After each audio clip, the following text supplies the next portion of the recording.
Hey, D-Commentaries listeners. We just wanted to open this episode with a quick announcement. We've put a lot of thought into the situation with the WGA and the SAG-AFTRA strike. And given that by its nature, D-Commentaries encourages people to stream the movies that we're discussing, we feel that doing so undermines the efforts of the people who are on strike right now. And we do not want to be at odds with their efforts. And so we at D-Commentaries have decided to go on a hiatus after this episode until the end of these strikes. So obviously, we hope that negotiations resume soon and that the great people who make the wonderful art that we watch and talk about on this show, as well as all the other amazing things that we all enjoy watching and listening to every day, get what they're looking for and get what they deserve for all of their hard work. And that will mean that we can come back and do our thing. In the meantime, we hope you enjoy this special episode, and we'll miss you while we're gone, and hopefully we'll be back soon. You gotta strut like you mean it. Free your mind, it's not enough just to dream it. Come on, get up. Oh, this is gonna be so fun.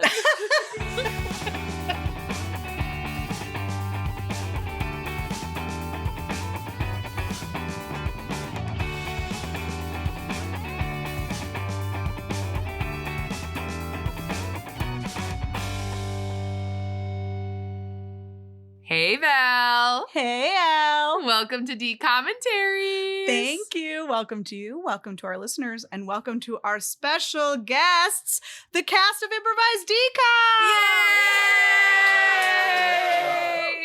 If you didn't know by now, you don't listen hard enough, because Val and I have been directing together an Improvised DCOM show here in Chicago. We thought, what a better way to celebrate this next episode than with our incredible cast. Mm-hmm. And so we're happy to have everyone here today. Yes. Well, not everyone from the cast. Not everyone but we from have the cast. a great group with us today of cast members, and they're going to help us do the show. Yeah, absolutely. Yeah. So let's have everyone introduce yourself so everyone can know who's here. We will start. None of you know that we're sitting in a circle, so we're going to start to my right. My name's Caleb Gibson. I'm an actor and comedian in Chicago from San Diego, and that's everything, right? That's all you need. Yeah. I'm Elizabeth Fulton, and I am a writer, producer, and director based in Chicago. I'm from Kensington, Maryland, and I'm also going to cut it off there. Amazing. My name is Taryn Gomez. I am a dreamer, believer, improviser here in Chicago as well, originally from Las Vegas, Nevada, and been a DCOM lover since the great year of 1990. Wow. My name is Shane Tolomeo. I am an improviser, much like the rest of these folks. Surprise. I am based in Chicago, originally from Reno, Nevada, and love me some DCOMs. Hi, I'm Jordan Zelvin. I'm a teacher and comedian from Chicago in Chicago. And really happy to be here.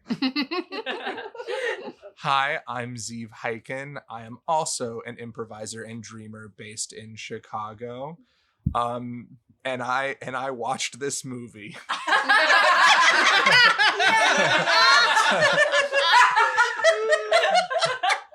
My name is Taka.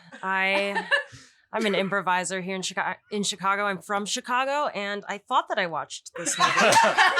And it turns out I did not watch this movie, but I'm so happy to be here. Taka may or may not have watched the Cheetah Girls 1. Now, Taka, have you ever seen this one? Ever? I have. I saw it when it came out, and I remember how big of a deal it was. It was huge. When it came out. They're in Barcelona back with many cheetah print scarves. So okay. So you're not coming in completely without. I know the vibe. Haven't seen it in maybe 15 years. Okay. So perfect. Yeah. Great. Does that math add up? Yeah. Yeah. Yeah. Oh yeah. 2006 was more than 15 years ago. It was. I can math. It was almost 20 years ago. That makes me sad. Okay. Anyway, I was in college. All right. It literally says 2006 on your computer. It's literally right there in big this letters. is so funny. I get to look at what your notes look like. You get to look at what mine look like. They're very different. Anyway, all right. So we're gonna get right down to the business. Yeah. Well, what movie are we watching? Oh now? yeah. Well, that's part of the business. Oh, okay. Tell us the business, Val. Do your business. So if you hadn't picked up on it already, we are talking today about Cheetah Girls 2. The Barcelona one. Yeah, but it's not actually, it doesn't have like a colon or anything. That it was supposed to. Maybe that was a fun fact that's coming later, but it was supposed to be called colon when in Spain. Oh. That was a fun fact, but now it's not. Sorry. So sorry. So sorry. So anyway, it's just Cheetah Girls 2. That's all it is. Cool. And it came out August 25th. It was directed by Kenny Ortega, who we just saw because he also directed High School Musical. Mm-hmm. He is a choreographer first and then a director second.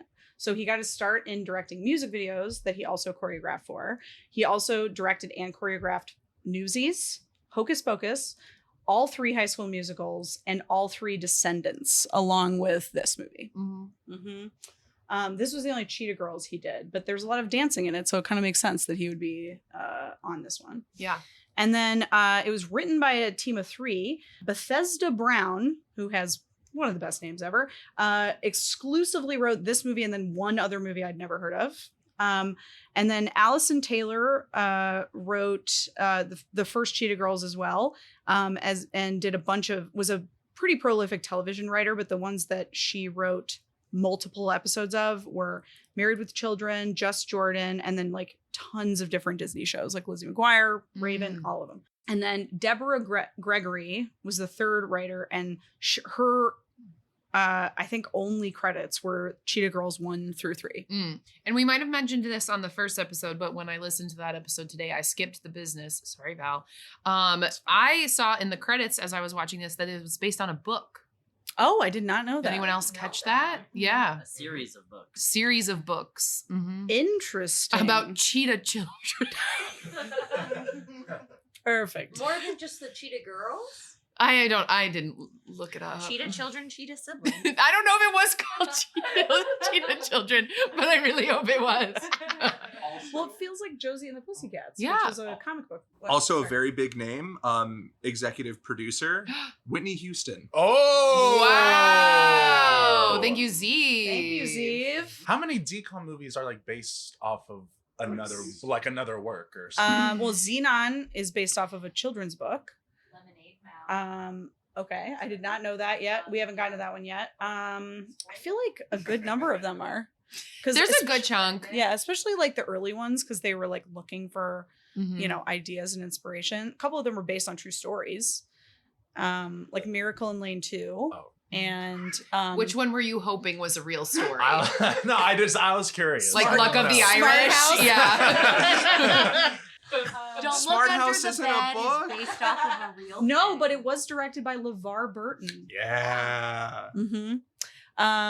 Yeah, the only other one that I think is based on, 3. Color of Friendship, Mhm. Miracle in Lane 2, and then the other racing one. What's it called? Right on track. Right on Track.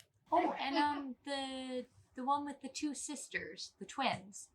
That's a Oh, true you're story. right. Yeah. Yes. Double teamed? Yeah. Double Double teamed. teamed. You're right. They're real people. You're absolutely correct. Yeah. So that's the end of my business. Yeah. So who's next? So, because there's so many of us here, Val and I said, you know what? You guys get to do some stuff. So we divvied up the business. Val, since you're the business, throw it over to Z. Okay. So as Al said, we have divvied up the entire show amongst our lovely cast. So next up is Ziv with the cast. Thank you. Woo! Thank you, everybody. Thank you, everybody. So, would you believe it? The biggest star in this is probably Raven Simone. But before we talk about her, let's talk about the other Cheetah girls. We have Adrienne Houghton as Chanel, Before this, her biggest role was probably Coach Carter and the first Cheetah Girls. She was also in the girl group 3LW, Three Little Women, famous for their song No More Baby, I'ma Do It Right. Along with Keely Williams, who was Aquanetta. I believe that was the smart one. She was like the genius. Yeah. Also from 3LW. Didn't really have any other roles of note. Sabrina Bryan as Yes Al. So in the role that Keely played, I read recently that it almost was Solange. Solange. Whoa. And that she either like pulled out or they didn't end up casting her, but it was almost Solange. A very different movie this would have been. Did you just steal another fun fact, Jordan? No. Oh, You just really wanted it to be Solange? Jordan went Solange Knowles, and I looked at her and I went, no, the other Solange.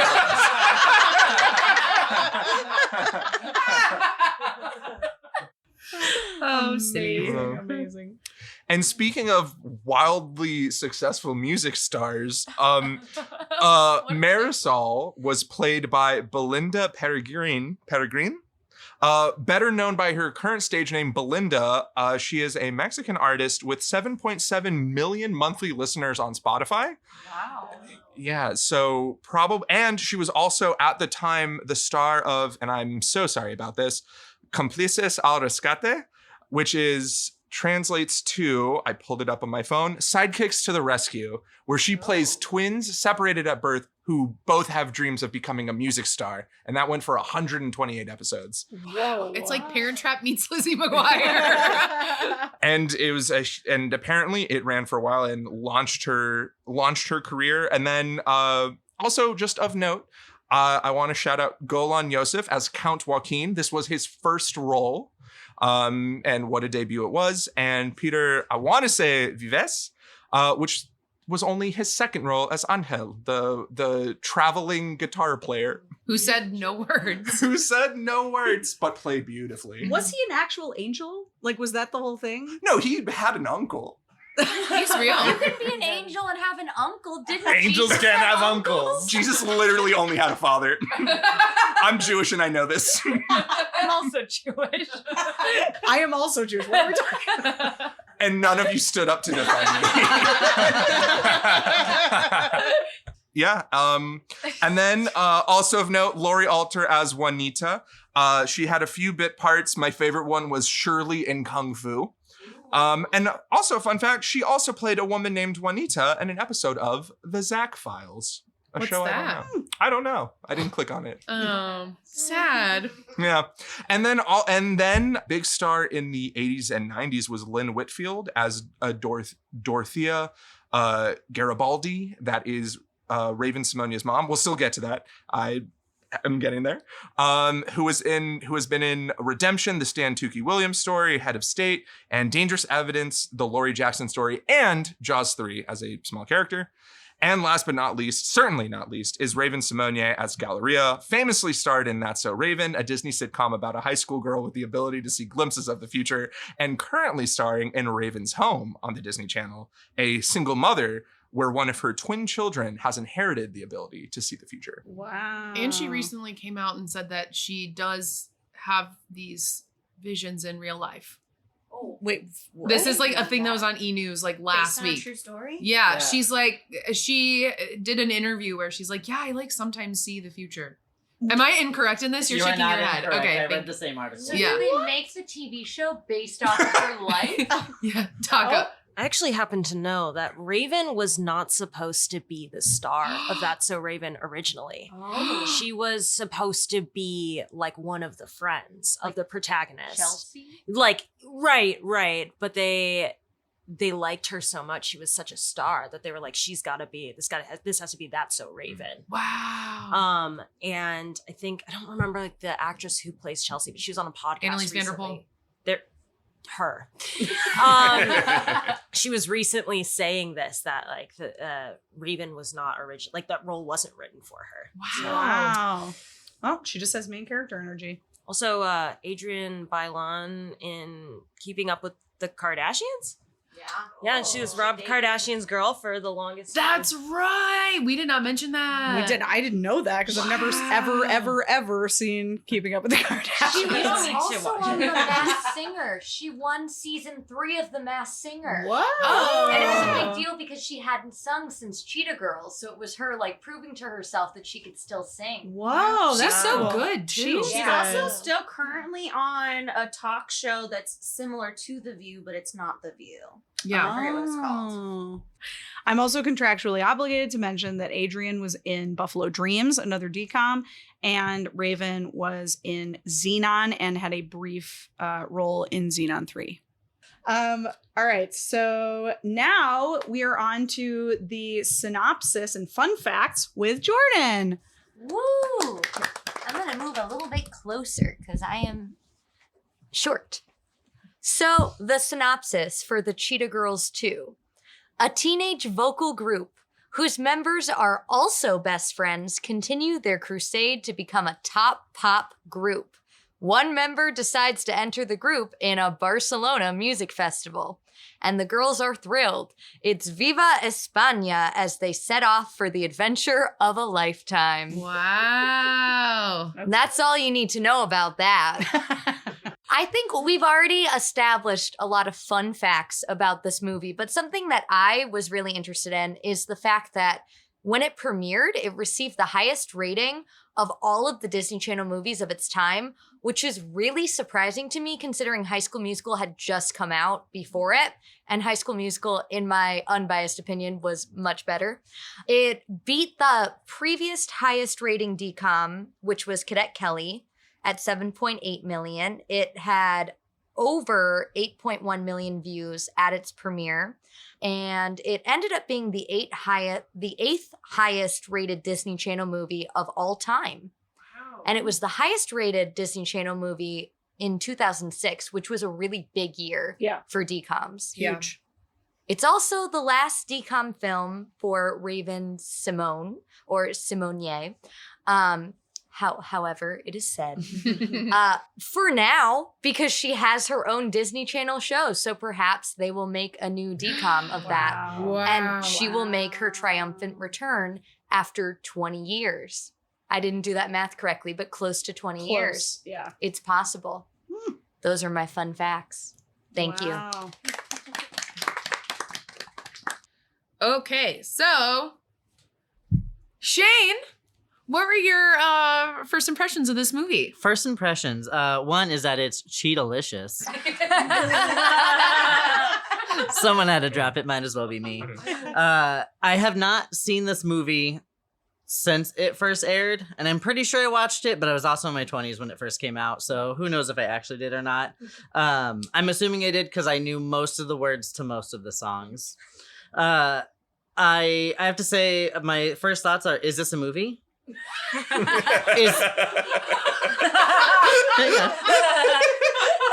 I have more. Is this a musical? Or is this a really long music video? I still don't have my answer. I have to say, like, I enjoyed this Cheetah Girls better than Cheetah Girls 1. I do wonder what happened to our character development that we had in Cheetah Girls 1, because we lost most of it for Cheetah Girls 2. And justice for Aqua, because she has little to no plot development or character development in either of these two movies. And that's sad.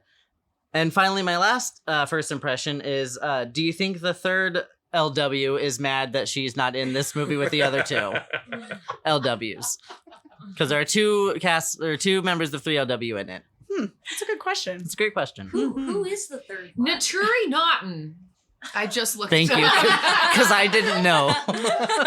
Maybe she had other stuff going on. I don't know. What are your first impressions? I was looking up Naturi Naughton. What are your first impressions? Thank you so much, Jane. My first impressions of this movie were, I don't think I had ever seen this, but obviously I know the music and I knew that they were in Barcelona.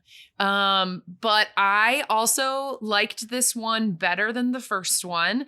But I thought this one was way more campy. And I thought that some of their decisions for Raven were interesting in terms of like, I don't think Raven was if anyone else feels a different way, that's fine. But I don't think Raven was super overacting in this.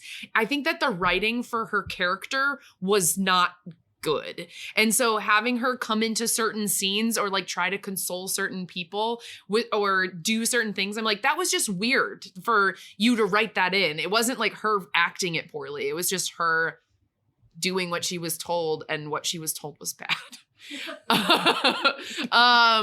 So I always rate these movies. I gave Cheetah Girls 2 a 6. I gave Cheetah Girls a 6. I'm gonna give Cheetah Girls 2 a 6.25. Wow, you thought it was better. Yeah. I hard disagree. Hot takes from Jordan. Would you like to elaborate? There was no dog in a sewer in this one. That's what I hated about the first one. The best part of the first one, or all the different animal masks. Here, they barely even like noted their cheetah-ness, you know? They had no spots. Disagree. They had no spots. The pajamas they wear in one of the final scenes. In the first scene, they're wearing denim jackets interspersed with cheetah print fabric. Their luggage, when Raven Simonet is leaving, sorry, spoilers, when she is leaving, her suitcase is pink cheetah print. But that's the suitcase she had in the first one. And those were the pajamas she had in the first one. Do you expect these high school girls to just be buying clothes? Yeah, they're These super ones wealthy. Very rich. Raven has a window to the Empire State Building. They literally went to Barcelona with 2 days on a whim, bought tickets for everyone. So how did Dorinda afford that? So They did explain it. They Okay. used a throwaway line to explain it. So they used the dad's airline points to get her there. And then once Okay. she was there, obviously they just paid Right. for everything for her. Got it. Yeah. Got it. That is a good point, though. Not Yeah. all of them are wealthy. That's true. Just most. Just of them. yeah, right. Yeah. Most. Only three of Dorinda them. is not. Yeah. And not only is she not wealthy, she's very poor. Right, and that is her entire personality. She dances and she's poor. Yeah, did you want to ask me? No, I will ask you after I finish my last thought. Oh, yes, please. I also thought that it was this movie, they were like 16, and it was a movie where they very much do not look 16.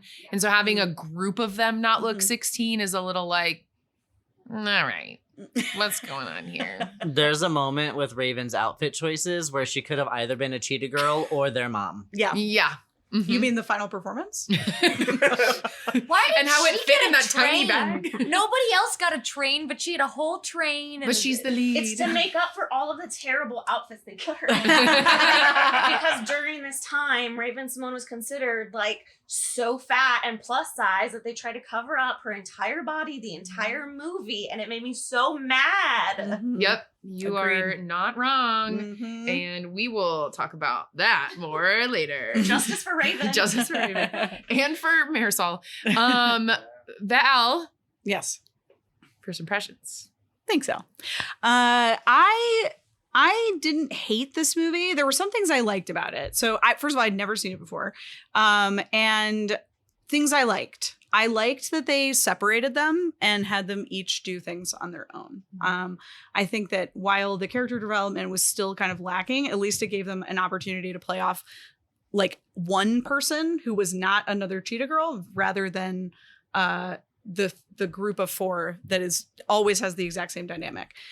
So that was nice. I liked that we got a little bit more from the adults because they're better actors and they're more interesting. And I liked Belinda. This was like her first English speaking role. And I thought she did a good job. Like she didn't have that much to do, but I liked her. And the mom was a good villain. Her name is Kim Manning, which I just thought was funny because it doesn't sound like that would be her name. I think that was the name of one of my high school gym teachers. Do you think it's the same Was person? this person? I also noted that they looked really old because in Buffalo Dreams, which was like a full year before this, Adrian's playing an adult. And then she goes back to playing a junior in high school. Oh. So that was a big leap. Aqua was the youngest one in that movie at 18 years old at the time of filming. And like, in fairness, it's possible, like in High School Musical, the only one who was a teenager, or at least the only one who was high school age, was Corbin Bleu. The rest of them were adults. Monique Coleman was 25 years old, but she could pull off teenager, right? So it's just a matter of like, can you pull it off or not? But yeah, that was it. Those are my thoughts. I found another fun fact. There's one song that a man is singing, and it's the voice of Troy Bolton in the first movie, Drew Seeley. Oh. I looked it up. I was like, who's this dude? And then it was him. When they're Zac doing Efron the doesn't dance? do his own songs. Not in the first Not one. in the first one. Are you serious? Yes. Oh, rewatch and look at how bad his lip syncing I is. feel lied to. My whole life is a lie. He sang in the second and the third ones, Yeah. though. So why did they cast him? Because he's cute? Like what? Yeah. And then his singing voice in the first one was not the right key. So they needed a tenor and he was a baritone? Yeah, or Probably. flipped. Yeah. Taka's offended. I'm writing a letter. So bad. Amazing. Okay. Can I add one last first impression? Of that Yeah, might be a of spoiler? course. Yeah. The end of this movie left me livid. Yeah, me too. And let me tell you why. Tell us. Because nobody wins. Yes. Okay, thank you. I literally wrote that down. Because nobody wins. The whole movie's about a competition that nobody gets announced a winner. Well, because And I want my 90 minutes back. the only two people that they took seriously in this competition were them and Belinda, and then Belinda dropped. And the dude who was wearing a suit while the guy next to him was wearing a jean jacket and playing Josh Groban. I said Josh Groban while I was watching it. Oh, that ruled. Like, it feels like every act would have to be disqualified because they all came up at the last time and they all did the same performance. It feels like that would be Wow. enough to like Yeah. Even the That's guy what that happened. ran the competition played. Playing for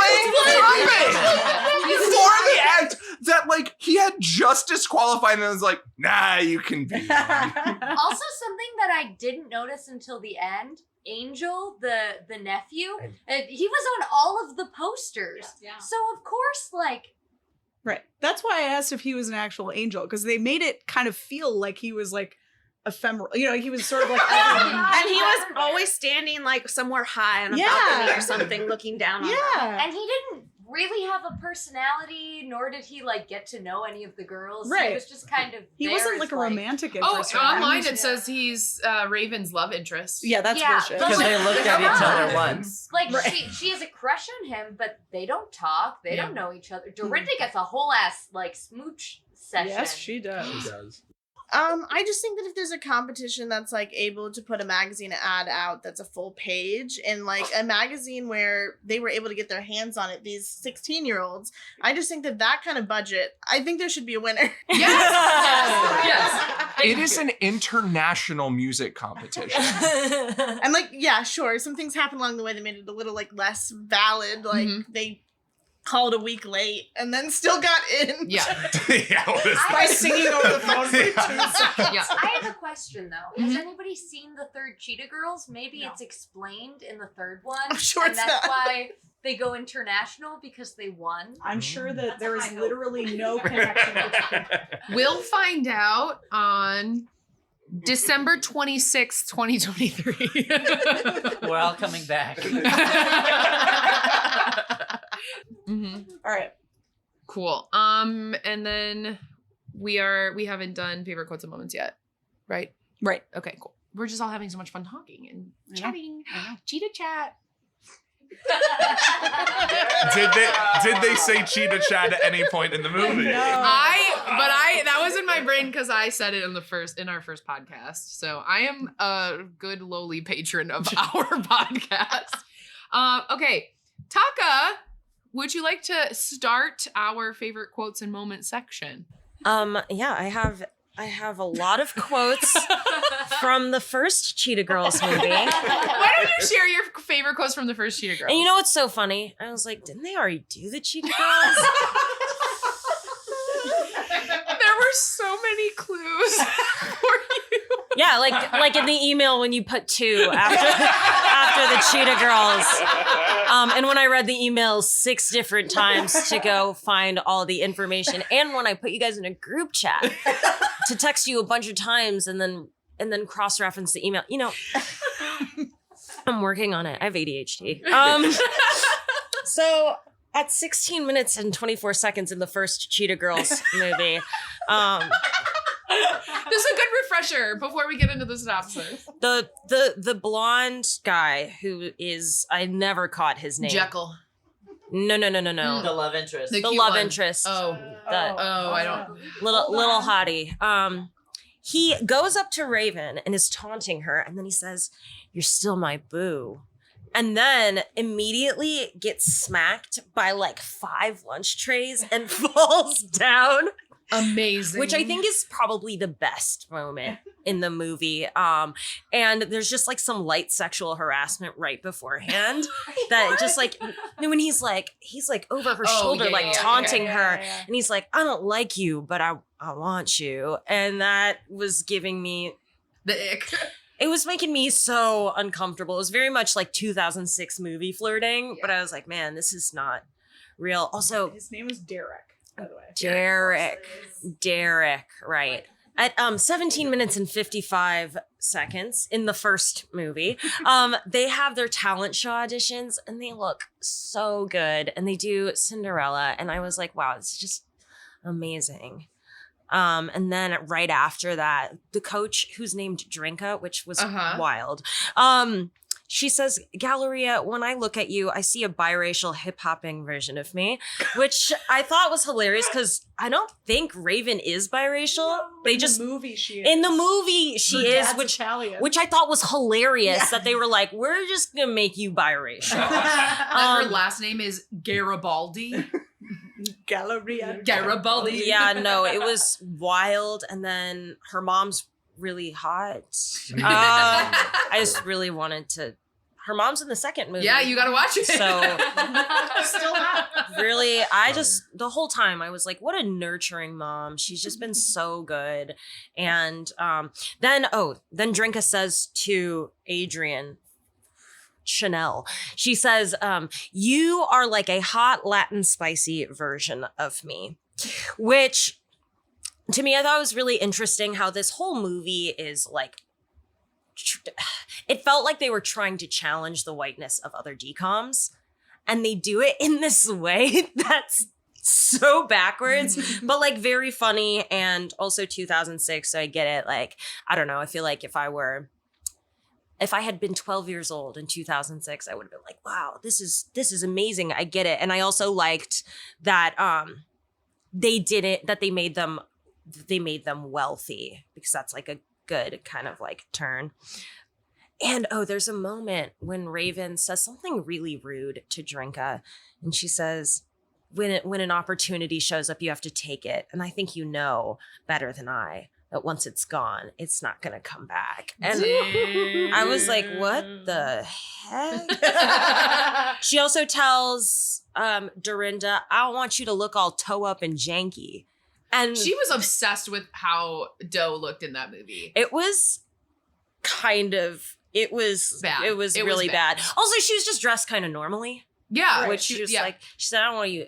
Yeah. And Raven was mean in that movie. Not so just mean. No, she's very mean. But Aqua was mean too. Yeah, they were all mean. She kept doing this. And like she was like kept getting in Chanel's face. That was making me deeply uncomfortable because she had like 7 lines. Yeah. And 3 of them were like, "Girl, you better." Which I didn't like. I also loved when Raven said, "Whoa, some people just don't know how they're coming off to others." Which was like, look in the mirror. Right. And then when Chanel finds out that Dorinda's poor, she says, "Yo, we're all mixed up in this jiggy jungle together," which... And you know 3 white women wrote that. They are just so urban. And, nothing gives New York minorities more than that phrase. And then Dorinda goes, because Chanel was talking about, she thought that she was embarrassed. She thought Dorinda was embarrassed because she was half black. And so she's like, you're half black. It's no big deal. Dorinda gets really mad and she goes, I'm not black and I'm not half black.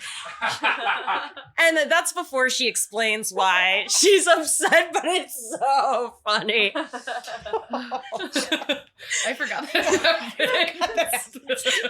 I was like, Because her foster mom's black, right? Her foster mom's black, and then all of the kids who live there are also black. And, you know, she goes on to explain, I'm a foster kid, Right. but she was really angry. And She's also the whitest looking white person. Like, so white. she said, don't get it twisted. I'm not like you. And then she says, I'm not even white. I don't even know what I am. And I was like, damn, that's sad. I really loved when they're doing the whole mask moment. And Jackal said, kids love endangered species. Like, I don't know what that means. And I think my other favorite moment was when he's like, oh, we'll just like take our other lead singer forward right after Raven quits. Chanel and the Global get down. And then Chanel's like, wow. And then Aqua immediately is like, puts her in her place. And she's like, oh yeah, no, what are you talking about? So good. And yeah, then at one point, I think at the end, Raven says, you either walk with the devil or you don't. And I said no, and I think I made the right decision. It was fun. I thought it was a fun movie, even though it was the wrong movie. And afterwards, I was like, wow, I haven't seen that since it came out, and I feel really, really fulfilled that I watched it and got to listen to all the songs again. And that's all that matters. Friendship. Yay. Yay. Wow, thank you for the support. It was honestly a good recap of Cheetah Yeah, Girls. that was a great little mini going synopsis. into mini synopsis of the first one. Val, favorite quotes and moments. Thanks, Al. Do you want to go first? Because you normally go first. Yeah, I want to go first. Okay. Al, favorite quotes or moments? I have so many. Okay, so my favorite part of the beginning was in the sound editing. They were in Adrian's room, Chanel's room, and she was wearing this bracelet where every time she moved, you could just hear the bracelet move. Love that. I loved that they sang their audition into the phone for like 15 seconds, and they were like, "You're in." Makes no sense. So in most movies that are filmed, when there's dancing going on, there's no music playing. And there was an outdoor party in this movie. God, you could tell that none of those people were dancing to any particular music because they were just doing whatever the fuck they wanted. And it was amazing. Then when Raven was writing a new song, she looked like Keyboard Cat. She was wild.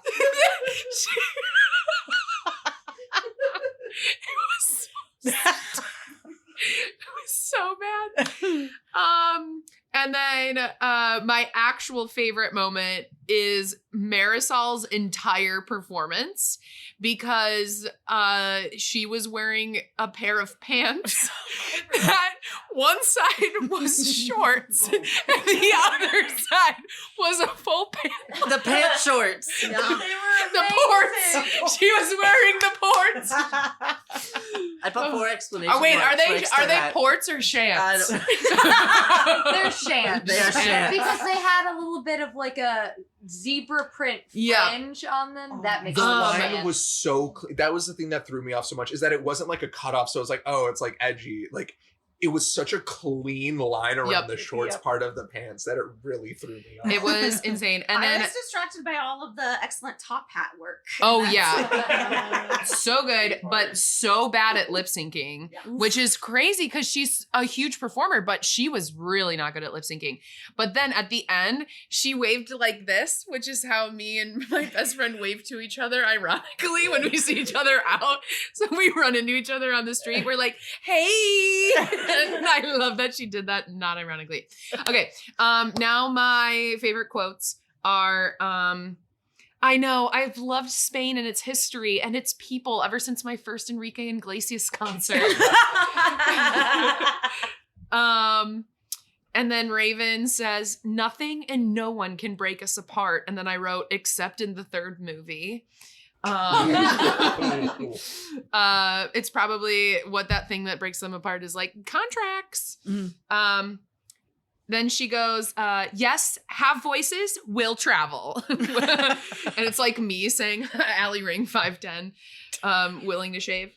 Willing to shave.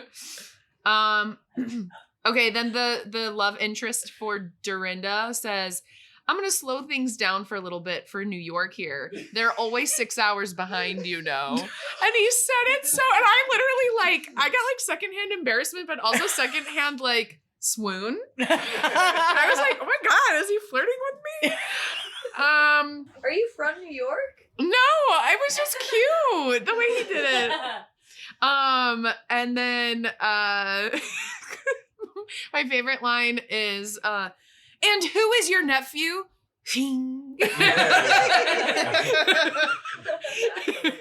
Yes, it was just, it was so funny. So those are my favorite times. Val, favorite quotes and moments. Thanks, Al.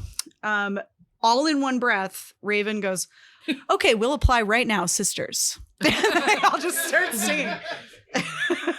Sisters? Immediately. They have a throwaway line to explain what happened to the dog. We'll call his personal tummy scratcher to check in on him every single day. Oof. Girl, you got an A in Spanish, but you failed rolling your R's. Oh, in the background of a scene, someone goes, y'all gonna get married and have Spanish babies? I can't bounce back the way I used to when I was 12. We don't speak Spanish. Say nothing, Aqua. Which she does the entire movie, so it's really rude to point out. That's just foreshadowing. Yeah. My favorite moment is that someone, maybe Kenny Ortega, someone involved in this movie, tried to get really artistic and put Raven in all primary colors, mostly red, while everyone else was in like more pastels and like pinks and light blues and stuff, as a way of like showing them like being separated. And I was like, wow, that is too artistic for this movie. Good idea. Yeah, that was it. I like the dancing. The dancing was good. Yeah. As someone who's a bad dancer, I appreciated Same. how good the dancing was. Yeah. Yeah, that was it. Anyone else have any favorite quote? Yes. I have two. Both are said by Dorinda to the Count. Sounds like a vampire. Dorinda's the dancer. Yes. Dorinda Yes. teaches him to dance. Yes. The first one is, you dance because it's a hobby. I dance because it's my life. Which I love. And then the second one, after she apologizes for realizing how she was wrong about him, he says, don't apologize, just dance with me. No. And anytime she talked about her family, she specified it was a foster family. And that was the degree of separation, because blended families can exist in 2006.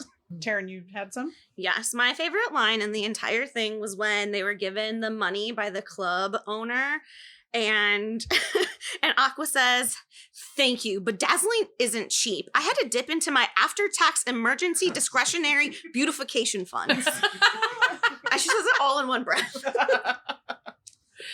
Fantastic. She's come a long way since the first. Val wouldn't trip up on that if that was our goal. We've done it like 14 times. Yeah. Jordan? I just want to like take a moment to appreciate the entire music video sequence of It's Over, starting with like Galleria, like on the banister, singing her heart out. And then you've got Chanel on a fountain. And then they just throw the other girls in at the end, but they're not a part of it at all. And it's just, that was a cinematic moment for me. Yeah. Like that was a cultural reset. Mm-hmm. I remember watching that when I was 6 years old and thinking, this is going to mean something someday. At one point, she's walking on the fountain.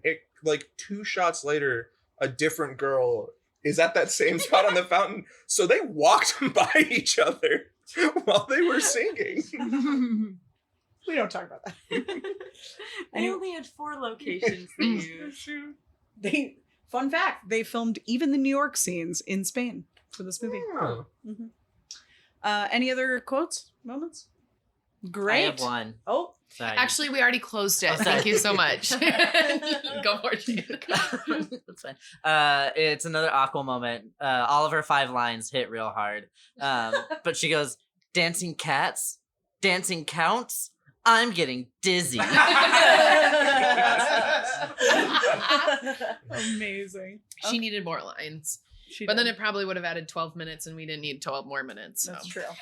Speaking of how long this movie was, it's time to rip off your tops. And if you don't know what that means, it's because you haven't listened to our podcast. Welcome to Spoiler City. We're in Barcelona. They don't wear tops in Barcelona. They don't wear tops in Barcelona. And I know you're all sick of hearing my tones, so I'm throwing it to our cast. So we have split up our Spoiler City spoilers to...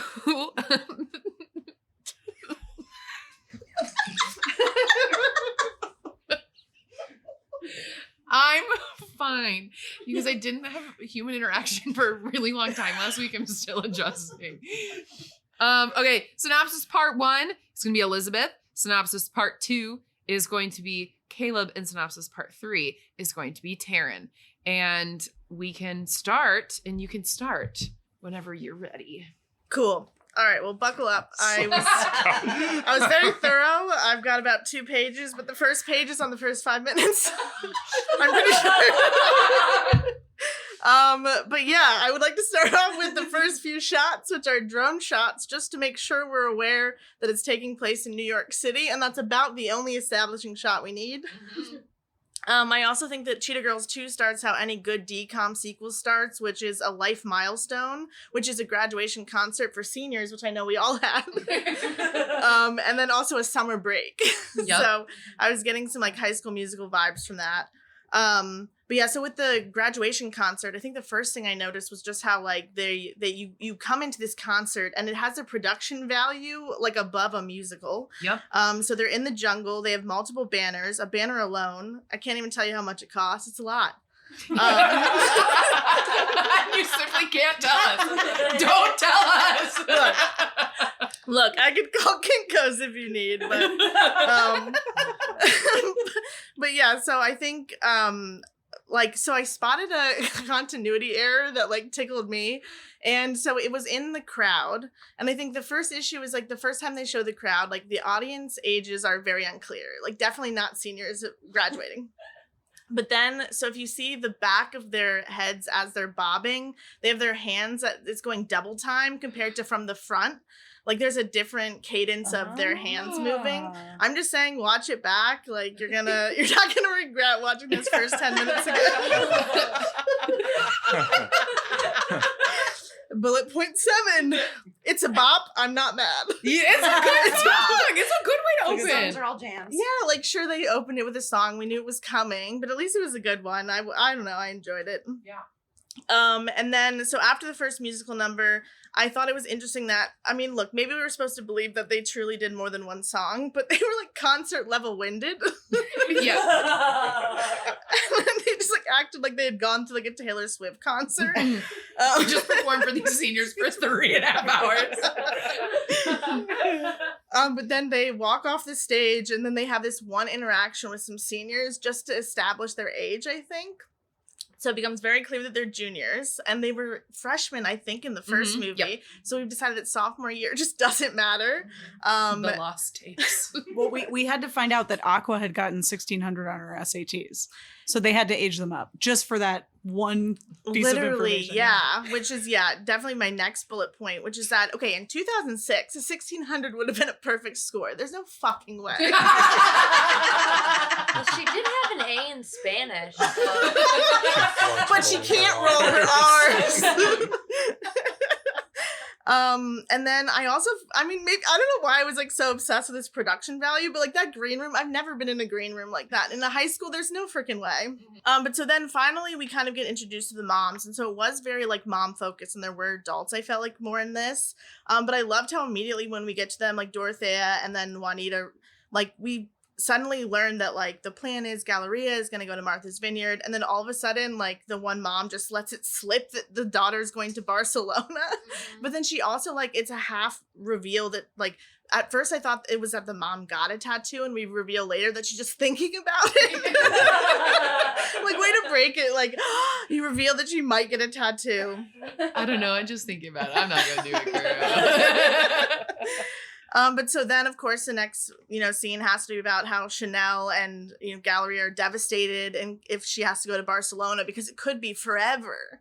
So the only solution has to be that they ask their parents if everyone can come for a month-long trip to Barcelona that's happening in a couple days. So it's like a really clear jump to me. And then I love how then the reason that they couldn't all go to Barcelona, the only drawback was that it would just be really rude to ask of her, the Juanita's boyfriend, Luke. That's just too much to ask to have him host in his villa, this group of 4 additional people. But then later that night at a slumber party, while they're talking vaguely about their summer plans that we all know they aren't ever going to do, they're interrupted by a shooting star that Aqua can not only spot from across the room, but there's still enough time to still see the shooting star as they run to the window and make a wish in perfect unison, whispering out loud, Barcelona. Like, I don't know why it, like, offended me so much that they said it out loud. Like, it's just, like, it's like 11:11. Like, you can't say it out loud. It's not going to come through. But then the best part is what happens next, was that a gust of wind blew the magazine page open to a 1-page spread about an international music festival that then becomes a solution to the entire movie. And so I love how then immediately we have to have an obstacle, though, because it's only 10 minutes into the movie. And so they were like, the deadline's passed, it's last week. But then, like, no discussion. I actually don't think they talked about it. Galleria just woke up at 4 a.m. Eastern time to then call Barcelona, that picked up immediately. And then they say no, but then they hear somewhere between 8 and 16 bars of music, and then of girls who just woke up. Yes, there was no vocal warm-up. No hot tea. And then it turns into like a meeting with the festival director. And that like is enough to like convince the parents that they can now go to Barcelona, is that they have a meeting with the festival director where they're not technically in. They're not, and like for a very long time they're not technically in. But that's all that they need to get these Cheetah girls over to Barcelona. And then I love how they also have already asked, by the point, it's probably like 5 a.m. at that point, they've already asked all the absentee parents of the other Cheetah girls and gotten a green light, and Galleria's dad was able to give Galleria enough of his miles to get 2 girls to and from Barcelona. And valid passports. And valid passports. Oh, yeah, I didn't even think of I didn't think about that at all. Dorinda would definitely not. She doesn't even know who her mom is. It's not right for her character. She's like, sorry, I have to stay home, guys. My passport, I don't have one. But then Dorothea, like, her biggest hang up is that it might ruin Juanita's engagement. Like, it never, that's like her biggest thing, is like, Juanita's getting engaged. And like, so then at the airport, I also noticed the kind of throwaway line of Toto, and how basically they were like, they haven't seen the dog this entire movie. Like, it's in the kennel. It's in the sewer. We'll speak to him when we get home. But yeah, I'm pretty sure that they just used the like budget from what would be the canine actor for the production value of that first music video, so it was worth it. Canine actor. That's what he is. Oh, it's just silly saying it out loud. Toto's probably got an IMDb. So. Literally. So he's a Bichon Frise, so he's expensive. That's right. Yeah, but of course, like, the next thing we would expect to see is like these beautiful, scenes of Barcelona. But no, we get to see them in a montage of postcards. So after after a montage of postcards, they say that they saw Barcelona in a day as I sit in a cafe and we meet this first cute boy named Angel strumming a guitar. And then what I think goes missed, which I think is like the biggest piece here, they dined and dashed. They ordered drinks they never paid, but it was in the name of a music video. Yeah. Wow. It was Strut, right? Yeah. Yeah, so it was worth it. Yeah. So I've done that dine-in- before. It was a dine and strut. Right. 16, worth it. Worth it. So what's his name? His name was Angel in the movie? Unhead. Yes. Oh. Angel. Okay, I was like, damn, they didn't even. Okay. They said it like they were from New York too. Yo, Angel. That is wild. And so we finally get introduced to Luke's home or villa, which is also the size of a community college campus.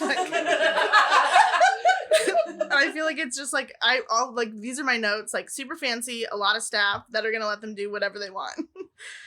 We finally meet Luke, which he's like rich and generous, and that's like kind of all we get the whole movie, and that's like the only two adjectives we need to understand who Luke is. But so then the Cheetah Girls learn that they have to sing again for this director of this festival, which they then sing the same 8 to 16 bars that they sang over the phone, and of similar quality. And so then a new attractive boy enters. This is the Count. And so Not a vampire. Not a vampire. I did have to Google what a count was. And essentially, it's just someone above a commoner. So, Okay. yeah, he's a count. But I love how he enters by just saying the words dancing cat. That's all he needs. He just slides into conversation with Dancing Cat. We learn he's a dancer, and I felt like I was kind of proud for that moment because I do feel like it finally gave Dorinda like a love interest or like some sort of like D or F story that was more than just her poorly vlogging that Barcelona trip, which like I'm pretty sure the camera wasn't even pointed in the right direction. But who am I to fault that? I didn't even realize she was doing Yeah. And it was like a really She's old. like holding the camera like right here. But yeah, and then so I think the last scene of my synopsis is just that they were, I kind of thought they were gonna head to the Dancing Cat next. The writers, good for you, skipping a few scenes. And then they go on a shopping trip where Dorothea stumbles upon some old friends who are also famous designers from 1987 that continue to distract the Cheetah Girls from rehearsing. And I wrote as my prediction while I was writing the synopsis, which we can only imagine will compound to be a real issue or elevated conflict later in the movie. Wow. Did she predict it? Excellent. Incredible. All of the like your first page was all like the first like 10 minutes, and that's just always you guys like know, even doing an improvised decom, like the first 10 minutes there's just so much context. I have a question for you because you watched the first one. Is Luke is he mentioned in it? Mm-hmm. Yeah, so she says in an accent that I'm not gonna do, she says like, oh yeah, I like Luke because he's very wealthy. And then Chanel, that's what her mom says, and then Chanel looks at her like incredulously, like, how could you? And then her mom's like, I'm just kidding. And then that's pretty much it. Then they mention that Luke wants them to move to Paris. So he was living in Paris. Yeah, they had to in the also last do a one. throwaway line in this to explain that. Gotcha. So he lives in Paris, but he's from Spain. Okay. And owns a college campus there. Right. And then there's a moment where Chanel is really mad at her mom because of Luke, because she's spending all this So time this with is the him. guy that It's the is same in dude. the It's the first same- one. yeah. Okay, Yeah. I thought it was a different We guy. just never meet him. You never Okay. see him. Okay. And then she spends a lot of money, and then her mom acts like, oh, you spent all my money. Yeah. But she mentioned that her man is super rich. Right. She is also rich. And then you they see also, their apartment is Yeah. like a $4 million apartment. at I was least, like, girl, yeah. you are fine. Yeah. You're fine. Cool. Thank you for clarifying. I Yes. forgot. I don't think in my synopsis of the first one I mentioned him even once. Okay, cool. Synopsis part 2. Okay. Woo! Thank you. So I was minutes 33 through 66. I did not a second before or a second after of those minutes. This is when like the group is falling apart in this time frame. The very first frame of 33 minutes is the three adults, Raven Simone's mom and the two other fashion people looking directly at Aqua and Raven. And what's Raven's name? Galleria. Gosh. And this is like, again, one of Aqua's moments. She's like, oh, pinch me, I'm dreaming. I'm meeting my hero. She made the best jean jacket I ever saw. And then like Raven's mom becomes really giddy and Raven gives her mom permission to go hang out with everybody. This is when everyone starts to really leave Raven and we see Raven start to get super pissed off. And then, and Raven's like, you have 15 minutes, Aqua. And Aqua's like, come on. She's like, 14. And they're okay with that. Then we cut to the Italian dance company who is rehearsing in the best fucking rehearsal space ever. It's like in the place that we rehearsed. Like if you go into some of these rooms, they look like ballrooms. That's basically where they rehearsed, is this giant ballroom. Do you remember when, what's her name? Dorinda? She like went through this shoe change and they did like the whole magic spell, like da-da-da-da-da, and she came out, but it's just a pair of dancing shoes. No big change happened. Her clothes were different too. She was wearing a leotard. I don't think the wand sound was deserved. Caleb's like really obsessed with feet, so he was really Yeah. And listen to my other podcast if you want to hear me talk more about that.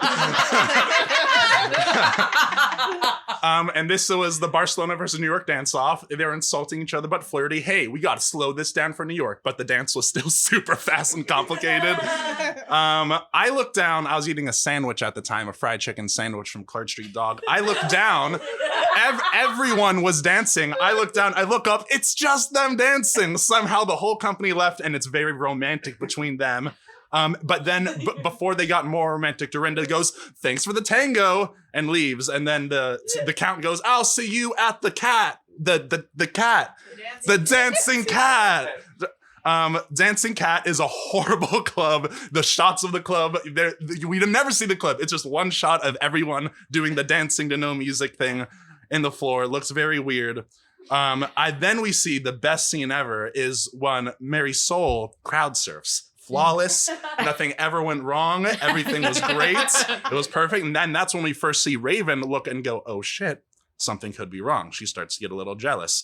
The homegrown, I wrote home, it's because somebody said, Mary Soul, that's her homegrown talent. So I started writing Mary Soul's name is Homegrown in my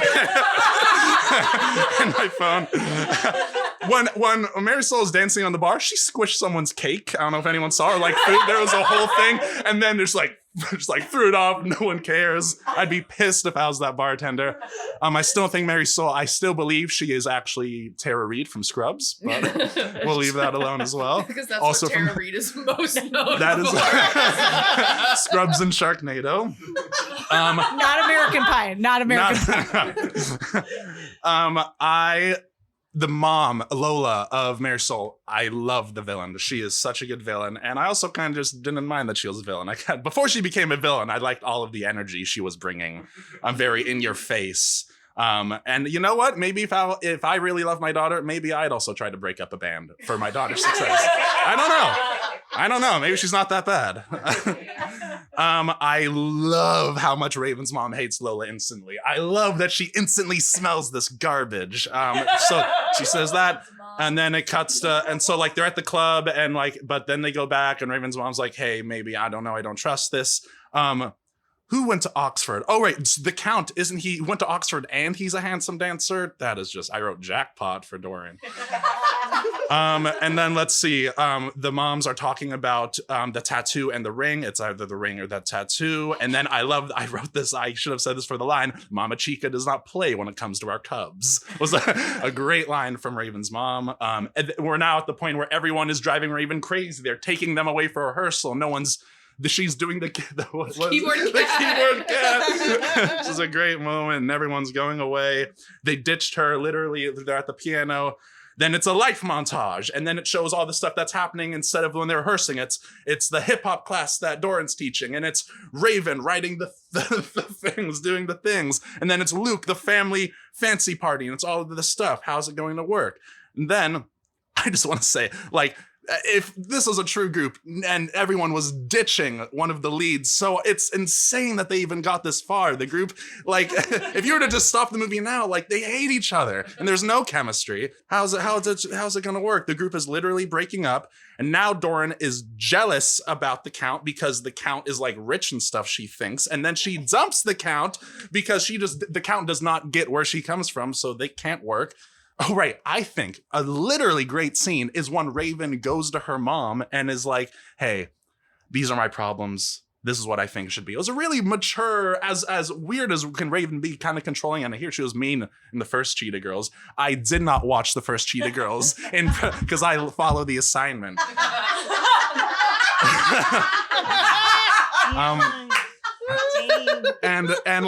But it was a really actually emotionally mature thing. Like, this is what I want to do. I've thought about it. Like, this is what I think is best for everyone. I was like, God, that's way to go. That's a very touching scene.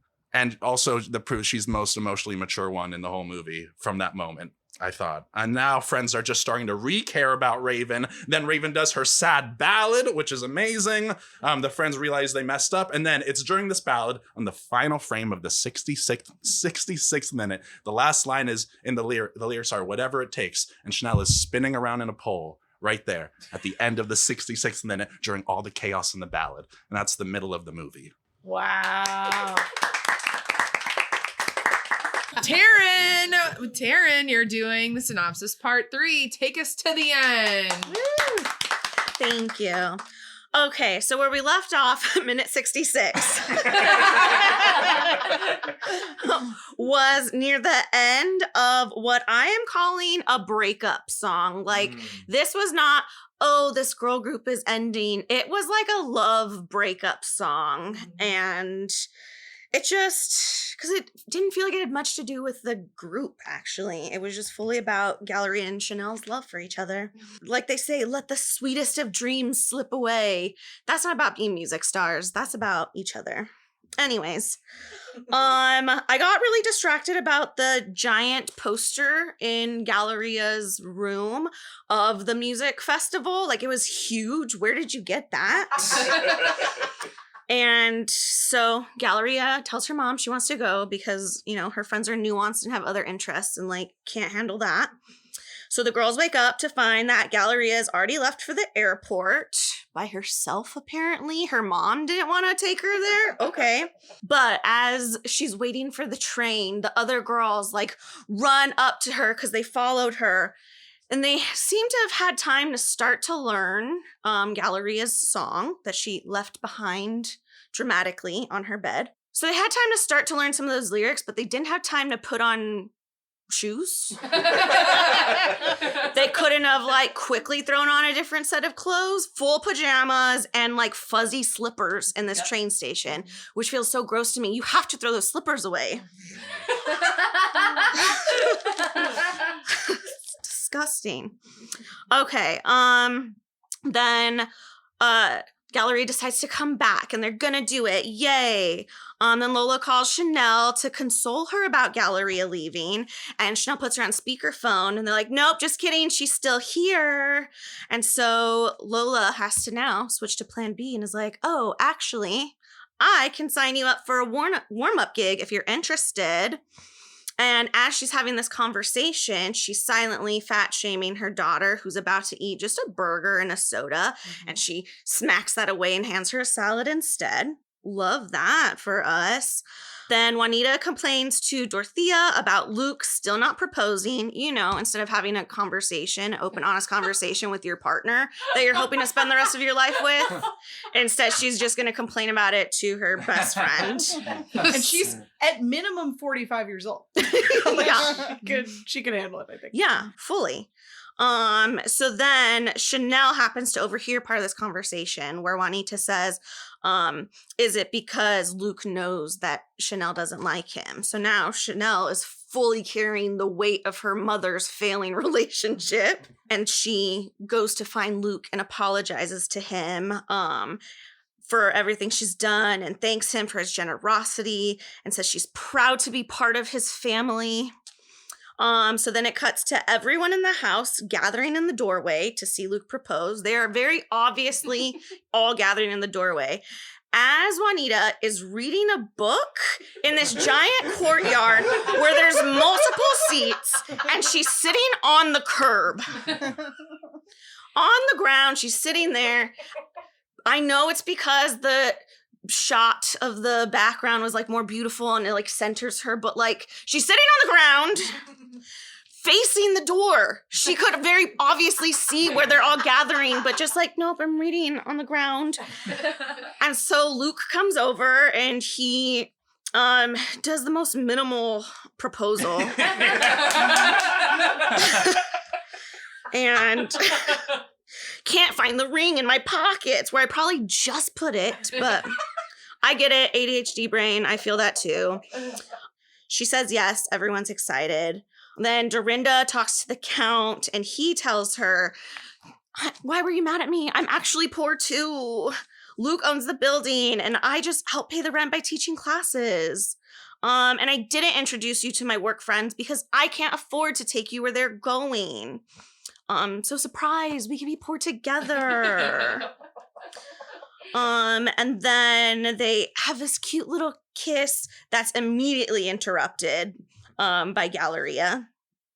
And then he asked Dorinda to, like, he says, we can hang out in New York. And she's like, what are you talking about? You live here. And he's like, but I have an apartment in New York. So do you not have money? Count. Count your money.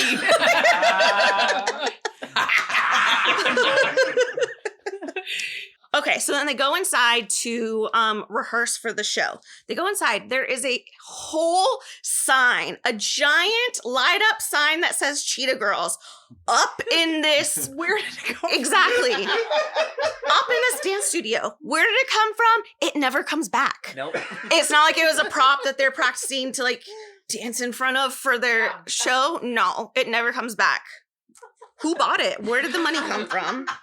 The Count, he spent all his money. That's why he's poor.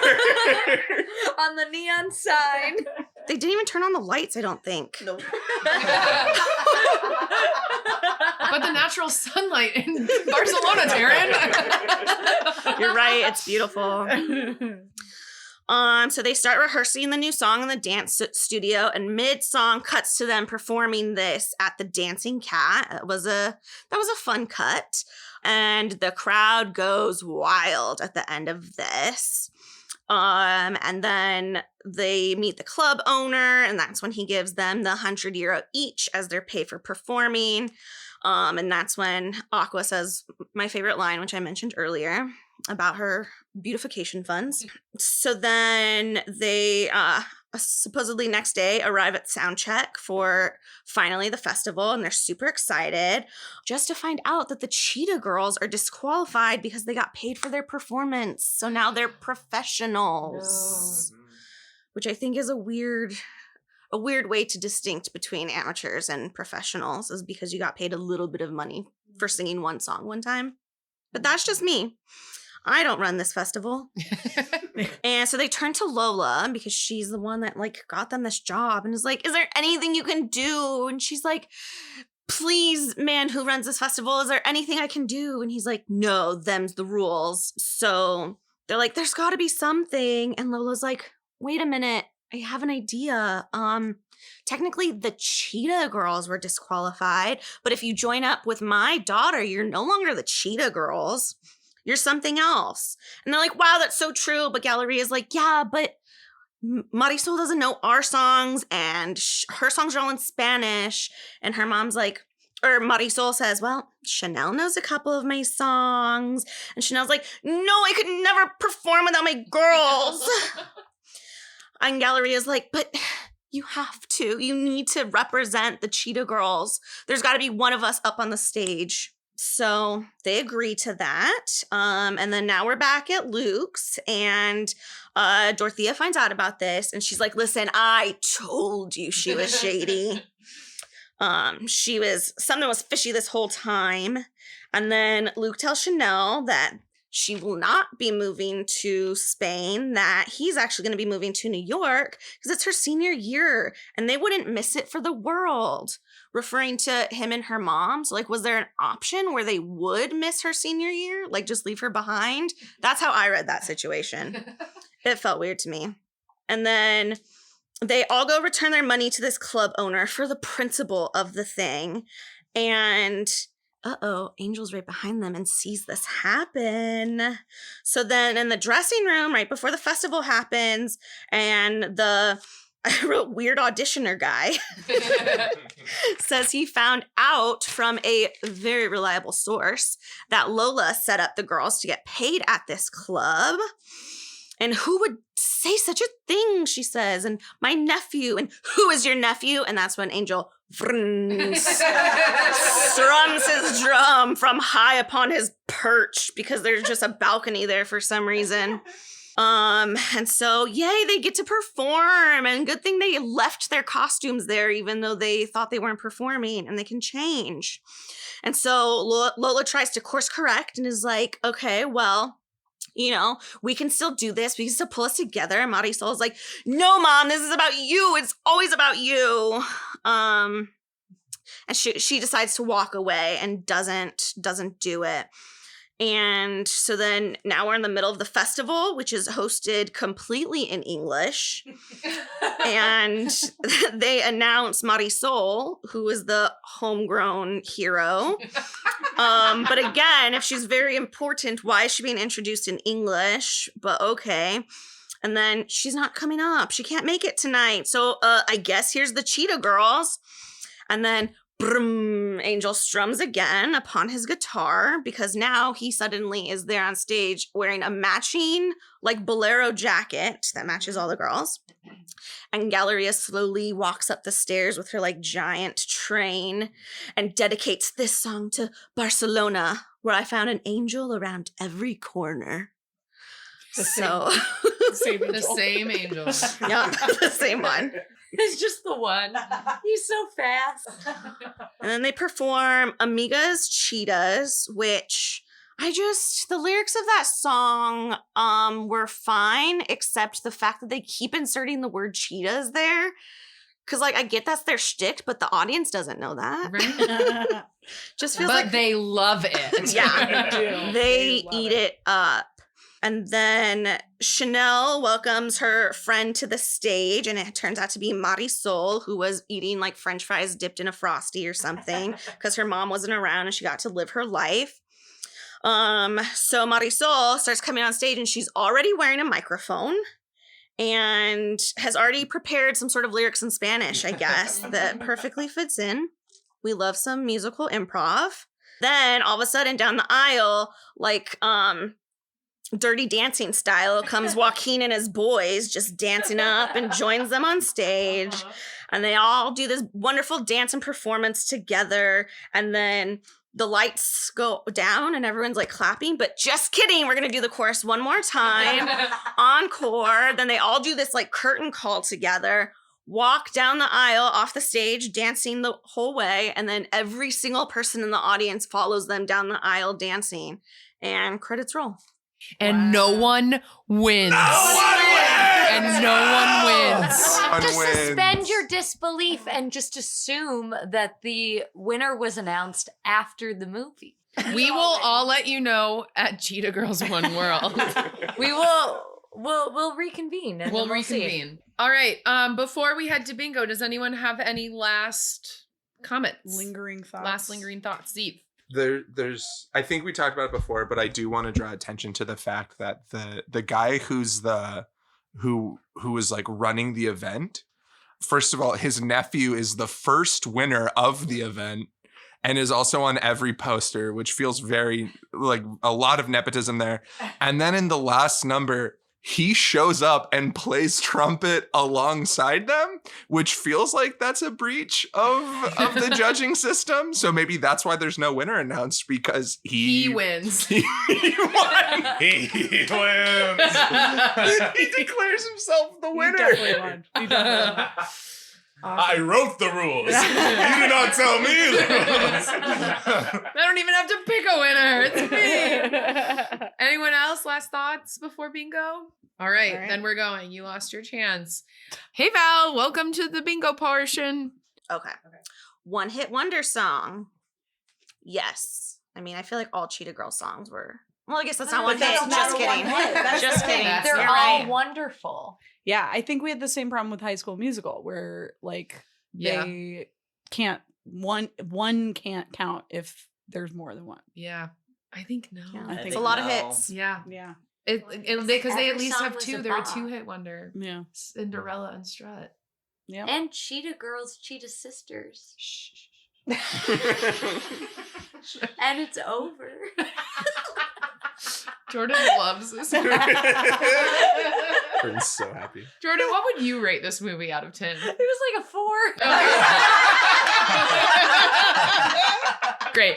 Taryn, you can pass it either way. All right, breaking the fourth wall, looking into the camera. No.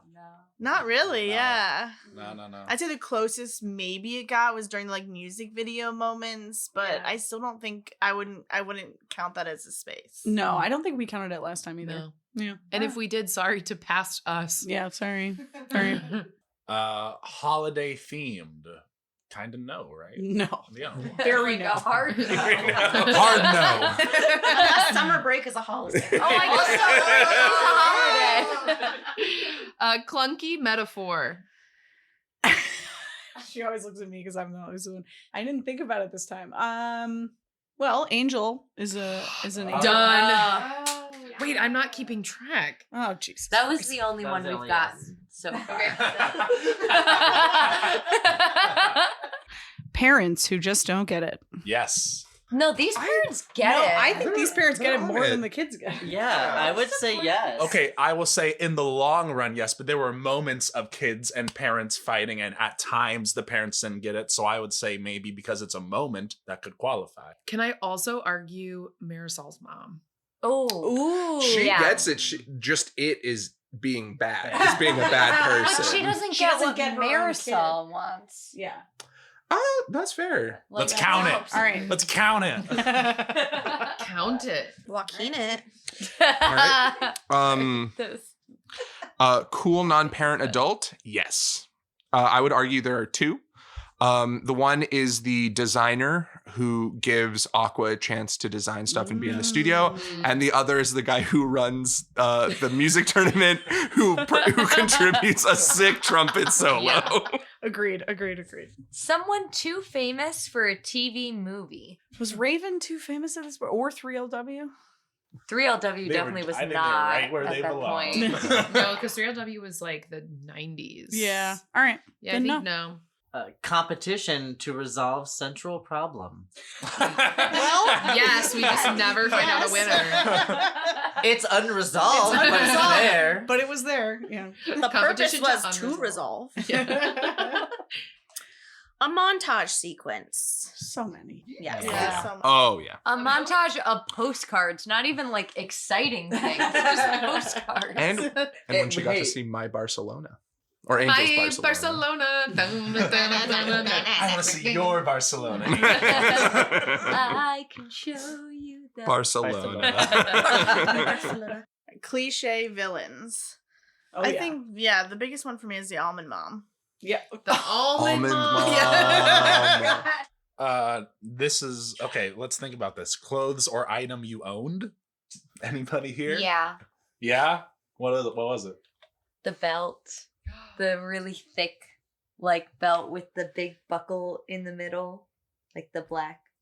Nice. I did relate, not in a good way, to Dorinda's outfit when she entered the studio. I feel The like two I've tank worn tops. that. Yeah. Dorinda's The two tank outfits are the most like relatable, I think. Mhm. I wore a lot of those. I also can't count how many fedora hats I once owned. And they were prevalent, especially at the underage club, the Dancing underage Cat. They all wore fedoras there. The underage club. When you started saying that, I thought you were going to say you went to the underage club and wore a fedora, and I was like, shame, we need pictures. I wouldn't be surprised if I did. I also had like being plus size, I also had some like oversized flowy mom blouses. Oh, sure.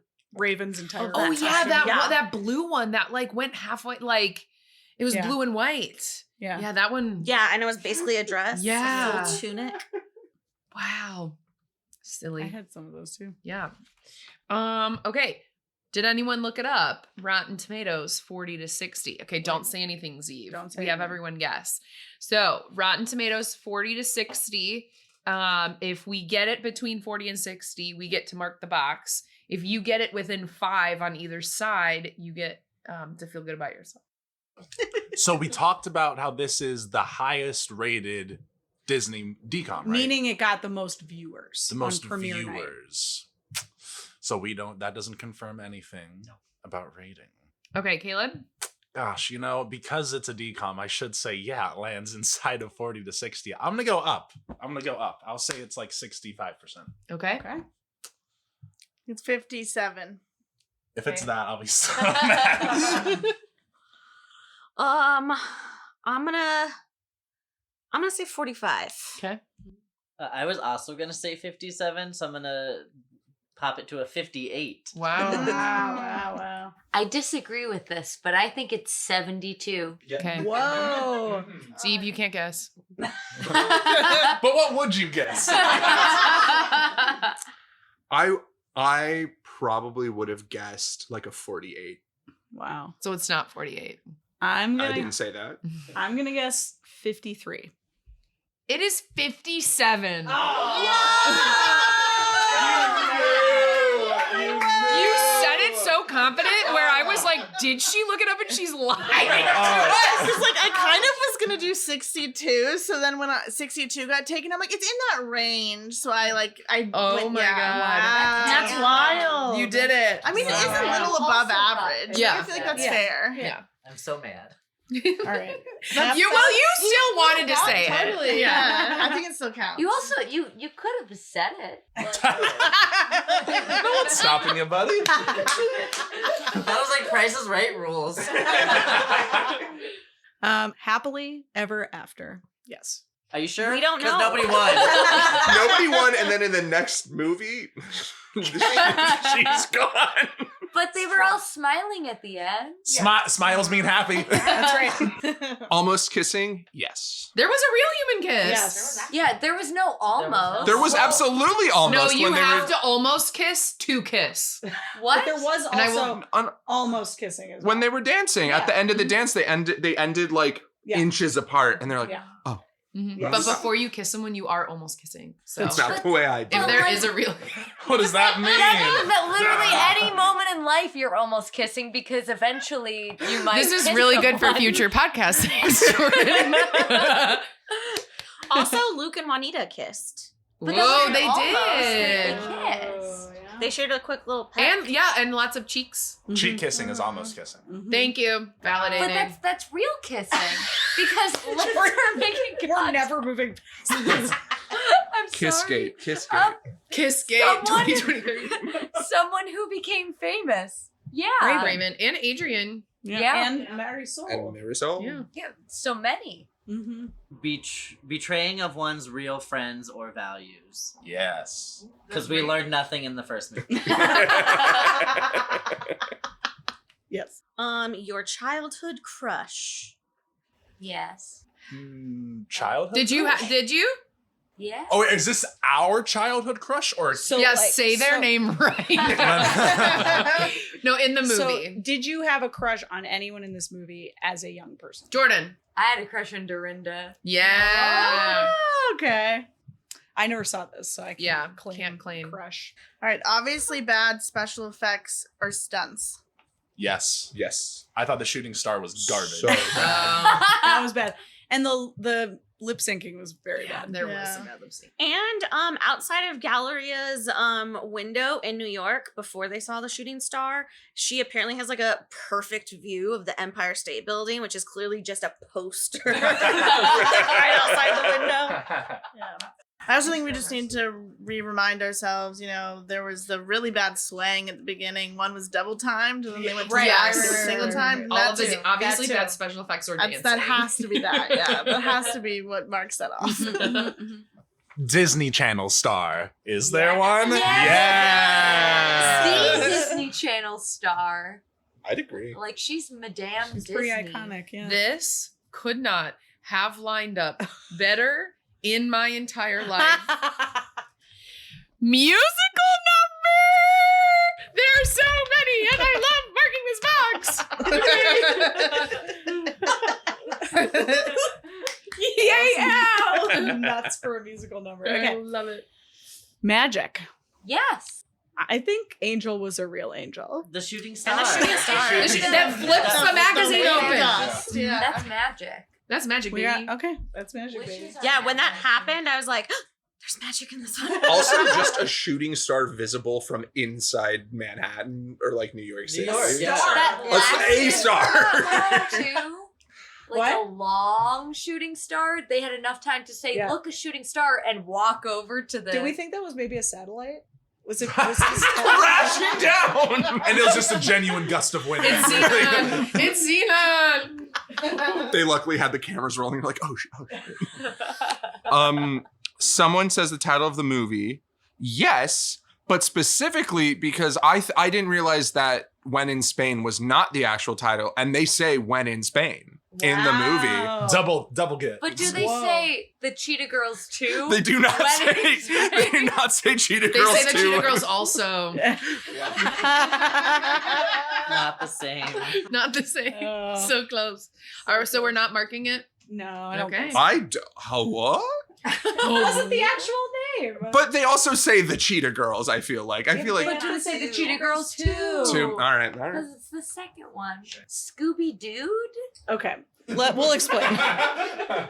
So this is like, you know, we bend this, we stretch this to make sense for a lot of things, but basically like the kids solve the problem, right? So like sometimes it'll be like foiling the bad guys in a warehouse, like by tripping, like Home Alone style, or like solving the mystery without the help of adults or whatever. So basically like if the kids are the driving force of If like, they're the people to reveal the solution, monster. yeah, then we count this square. Then I would say yes. Yes. Yeah. Yeah. Mhm. Cool. They unseat Lola. Usurp the power. The heroes create the problem. No. Half Unless- of it, I think so. they almost break up the group because they have their own problems because they can't Okay, communicate. so if that's the problem, then yes. And if Raven is seen as the hero, she's the one who got them in the competition. But that's not a problem. Yeah, that was the solution to the problem. Because the initial Okay. problem was that they were all going to be separated. Jordan sort of has it out for me. Jordan came here to say you're wrong. Yeah. She's been staring daggers all night. I'm notoriously just argumentative. They also created the problem in that they were so good that Mhm. Lola wanted to take them out. Yeah. Okay, so are we marking it? Jordan, you say no. You say yes. I vote yes. Yes. All right, I'm peer pressured. Yes. Don't be peer pressured. Okay. One of the problems, yes. Okay. So Do it. there we go. Jordan, you on a jury. Going along with whatever you hear. Everyone else says death. Okay. 12 Angry Men is such a shorter show. Oh my god. 11 Angry Men. Then in Jordan. What do you guys want?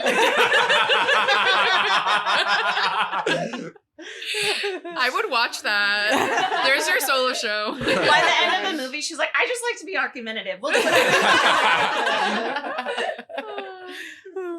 Okay, lead is a fish out of water. I don't think so. She is very at home in international competition. That is where she is meant to be. They're all very at home wherever Yeah, they they end up do. in They this movie. do. Yeah. All right. Okay. Wow. Well, after that, in our most bingos in a long time, we got 1, 2, 3, 4. That might be ever. Yeah. It's tied with Tied ever, with I think. ever. Okay. Oh, So what's we the- have our third row down, which is closer items you owned, Rotten Tomatoes, Happily Ever After, Almost Kissing, Someone Who Became Famous. The row below that, betraying of one's real friends or values, your childhood crush, obviously bad special effects or stunts, Disney Channel star, and musical number. Then we have our fourth row over, clunky metaphor, montage sequence, almost kissing, Disney Channel star, heroes create the problem. And then if you go all the way to the corner and go diagonal down, parents who just don't get it, montage sequence, happily ever after, your childhood crush, and magic. Wow. We needed that. We needed that. Wow. We needed that. Okay, it's time for a game that I created called Cheating Gals. I'm gonna say Cheating Girls. Because it's like cheetah, but it's cheating. Cheating sisters. Okay, we are cheating. We cheat together. Okay, so I need everyone to get their phone out. Okay, so this game I created for you, our cast, as well as our listeners at home, because this is our... If Val cuts this into one part, 59th episode. If Val cuts this into 2 parts, 60th episode. So very exciting times. So this is trivia about me and Val. But because it's called Cheating Girls, you can cheat. So you can ask your friend, a neighbor, you can go on social media, you can cheat. So if you get any of these wrong, I'm sad for you. Okay, unless someone doesn't want to help you out. Well, will it take away the fun if I know the answer? No, not It's at all. called Cheating Girls, so you decide. But you're so much closer to Caleb than the rest of us. And that sucks. Okay, but I'll cheat off of Caleb and you can cheat off of Oh, okay. Cool.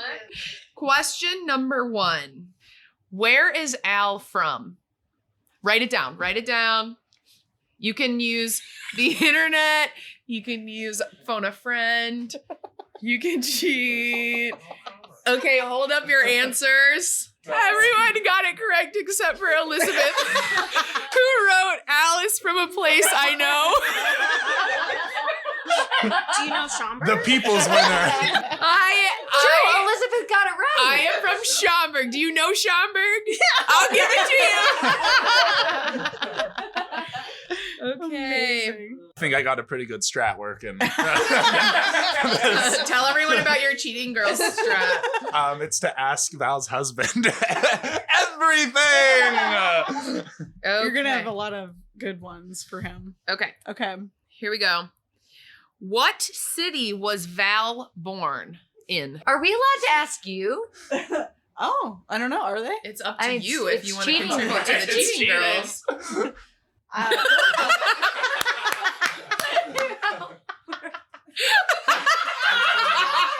To everyone at home, Jordan waddled over and then Val whispered it in her ear. Okay, this is going swimmingly. Jordan, do you trust that? 5, what if that's a lie? 3, 2, 1. Hold up your answer. Okay, so who got it correct over here, Val? Just Jordan. So only the 2 people who cheated. That's what they get the game. They get the game. The game is you can cheat. Remember, it was born, not Born is Chicago. I should have known. Yeah, should have gone with your house Let the strategy. record state, I was about to write Chicago before I asked Val. Wow. Okay. Well, Because But then you didn't, and then you cheated. So what does it mean? Okay, number 3. Who is Al's favorite artist? musical art. Musical art. Okay. Who is Al's favorite musical artist? Jordan's coming back. Okay, 5, 4, 3, 2, 1. Hold them up. Okay, we have Beyonce. Weezer.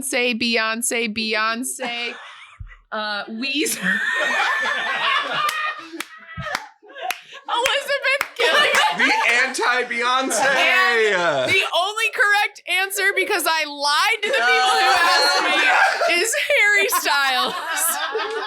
Damn it. You know what? That's fair. that's You fair. We can deserve also this. lie. Yes. Okay, I am sad for you if you don't know this next one. What is Val's husband's name? Hey, This is more for the Michael. I need your help.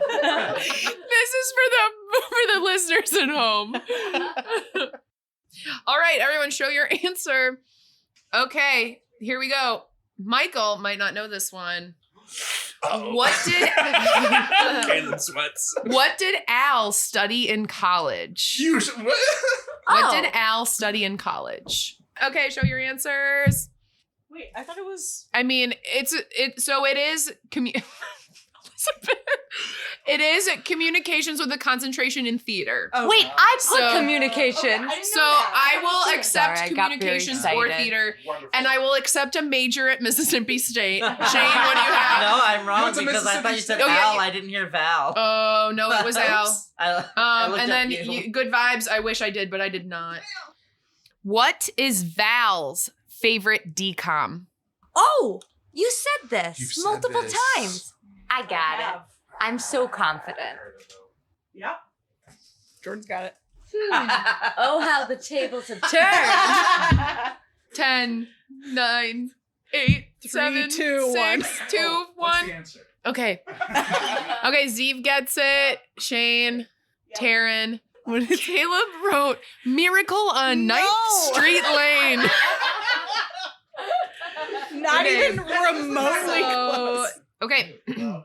here we go. I don't think I knew, but I knew. What month is Al's birthday? It is June.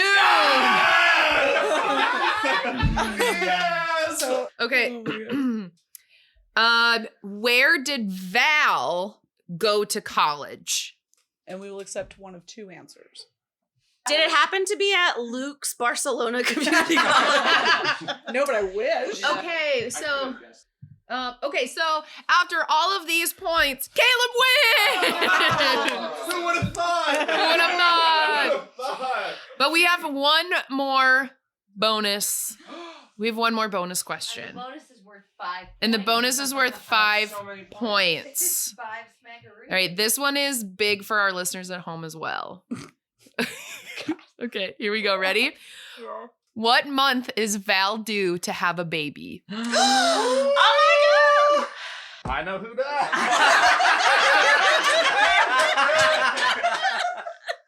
my god! Oh my god, congrats! Yeah. My birthday. Wow. For the listeners at home, Val is with baby. And she is due in December. A Val, Capricorn any baby. words for us? No. Okay. Well, and on that note, the person who came in last is Z. Why can't we just? And then I took my tallies really weird, and it all looks like you have the same amount of points. And then Caleb has a lot, and Michael has a lot. We you. tied. Congratulations! Wow, We did it. what a fun time! Thank you so much for spending this evening with us. Probably went longer than you all thought it would, but we appreciate you for spending time. And Jordan's like, "Yep." We appreciate you all so much. You're all so talented and wonderful. And as your directors, it's been really great to see you all be on stage together. And we were so excited to have you all here today, even though we know that some of you aren't here. But all of the ones that are here are better than the ones who aren't here. And I will say Finally, that. recorded proof. Yeah. Except for me. So if we can go around the circle again, and then you can plug your social media, or if you're all in Improvised DCOM, but if you want to plug another show, that's good too. So we'll Caleb, go ahead and plug. Absolutely. To stuff I really need to be better at updating and touching on all social media. I'm Caleb L. Gibson, and I have a website, calebleegibson.com. Very outdated, but that'll change by the time this drops, definitely. And again, I'm Elizabeth Fulton, and my social media is at Eliza Hope, and there are 6 H's because 5, 4, 3, 2, 1 were taken. Oh my gosh. I'm Taryn Gomez. My social media is at Taryn GMZ, so TARYNGMZ. And I also perform with Comedy Sports in their main stage ensemble, which is I don't know when this is coming out, so we might still have some shows at Second City, or we might be performing at IO. So you can just check their website for that. My name is Shane Tolomeo. I'm assuming the spelling of that is going to be in the description. It's the title. It's the title. I won't bore you with it now. To find me on socials, just search for that. You can find me in Comedy Sports Minor League on Thursdays or Improvised DCOM on Fridays. Hopefully we get extended forever. Yay! We hope so too. Forever. Hi, I'm Jordan Zelvin. I don't have LinkedIn, but I did make an Instagram this year, so you can find me on there. And you're active. I am. I'm trying so hard. And it's at Jordan Zelvin because I'm so creative. And you can find me with Shane on Thursdays performing with Minor League Comedy Sports or Comedy Sports Minor League. I don't know the order. And also on Fridays with Improvised DCOM for forever at IO. I'm Ziv Haikin. You can also find me on LinkedIn. Don't spell my name in the description. I don't want anyone to see it.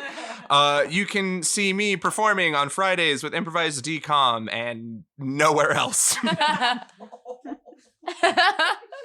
That's my choice. Taka was also here and had to skedaddle, and you can find their Instagram at TAKAHANAA. Bam. And also, thank you so much to Al and Val for having us over and also for casting a fantastic group of people that we get to perform with because the show is so fun. Literally, I've never had more fun. Oh, yay. Thanks, Taryn. Anyone else have nice comments for us? That's all. You're all a dream. Bye, Val. Bye, Al. Bye, Improvised DCOM Cast. Bye. This podcast was produced by me. And me. And it was edited by me. The music was composed by Michael McNally. You can find us online at thetridentnetwork.com/dcommentaries-pod. And you can find us on Instagram and TikTok at dcommentaries. D-Commentaries is a part of the Trident Network. To learn more about our videos, live shows, and other podcasts, please visit thetridentnetwork.com. Disney Channel original movies. Damn it, Allie.